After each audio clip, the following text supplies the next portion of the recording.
আসসালামু আলাইকুম, সবাই কেমন আছেন? আশা করি যে যেখানে আছেন সবাই খুব ভালো আছেন। আলহামদুলিল্লাহ আমরাও ভালো আছি। তো আমরা আজকাল বেশিরভাগ মানুষই আছি যারা সুখের চাইতে দুঃখটাকে বেশি ভালোবাসি।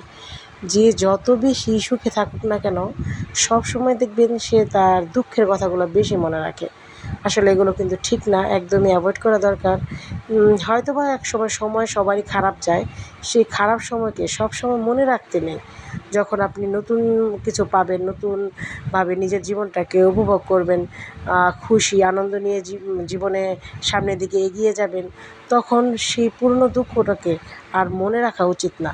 তো সবাই চেষ্টা করবেন পুরনো স্মৃতি, পুরনো দুঃখকে সবসময় দূরে রাখতে, পিছিয়ে রাখতে, আর সামনে যাতে ভালো হয়, সামনে যাতে আরও আপনি হ্যাপি থাকতে পারেন সেদিকে ভালো করে নজর রাখতে।